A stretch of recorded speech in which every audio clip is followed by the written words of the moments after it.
Hey there, boys and girls, and welcome to episode 173 of Sonic Boom TV. Another Lost Classics of the 1990s. This album, to me, represents the end of the glam metal era, I guess you want to say.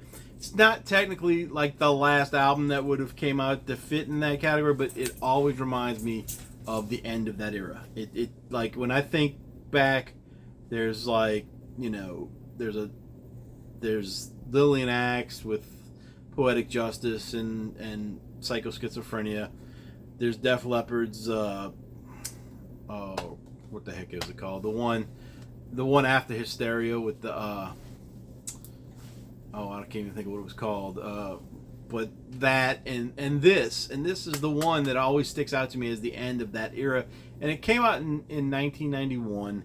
I looked it up. It said August 21st. I probably didn't hear about it into 1992. And then when I got it, I don't know. It could have been 92, 93. I don't know when I got it, but the album is Kik Tracee, No Rules. They had a hit single with a cover of Mrs. Robinson. I remember that being on MTV. And their other song that I remember getting some radio play was Don't Need Rules. But this album is one of my favorites. To me, I've seen other people do some videos about it, and they kind of mid-range on it. They're not so heavy on it. But I love every song on this album completely. I listened to it today, and I listen to it every now and then, but I listened to it today, and it's just like, it always feels like it's brand new to me. I don't know why. They had one album, and then they did an EP that I just found out about like a year or so ago, and I just happened to look them up, and I think I found the MP3s for that on their website or on somebody that was related to the band's website or something. I don't know, but I've got that. I don't have a physical copy of it, but it's called Field Trip, by the way. But they never had a second album come out. There was one that was mentioned called Center of Tension. It was unreleased in 1993. So, again, that could be out there on some kind of bootleg or something. I don't know. But this album, the guy has kind of a unique voice. He's not... Ooh, something was in my mouth. Something, it's different. It's not like screaming. It's not the high-pitched falsetto voices. It's just this guy. He could probably sing country music if he wanted to. Show the CD if you can see it. I just dropped the booklet. I don't know if this was on vinyl. That's the thing about these 90s things. I don't have a lot of this 90s stuff on vinyl because I wasn't buying it, and it wasn't really available anyway. But I think they did a good job with the book because they got a lot of lyrics, some photos, and some stuff that says no rules or rules slashed out, or pictures, full band photo, more of that. That. So it's a pretty good little booklet for a band that not a lot of people knew. But I think this is a great album. As I said, Mrs. Robinson and Don't Need Rules. Those were hits. First two songs on the album. Probably have videos for both of those. But You're So Strange is a great song. Trash City is kind of a if you like Spread Eagle, they kind of dip into that territory a little bit. Not as intense, but all along those lines.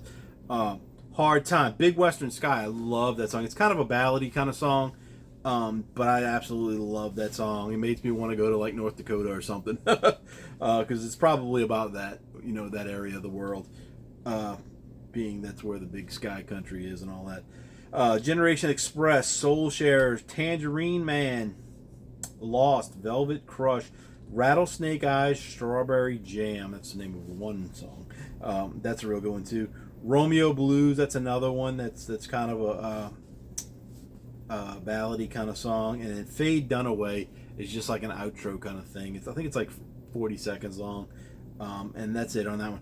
But real good album. If you were into the whole glam hard rock kind of thing, this should fit in with what you like. It came out late, and I think if it would have came out in probably 88, 89, they probably would have been huge. But it came out late in the game. And like I said, I probably didn't hear it till 92. Nirvana and Pearl Jam and stuff was coming out, or maybe already out at that point, and it just got lost, I think, with everything else, and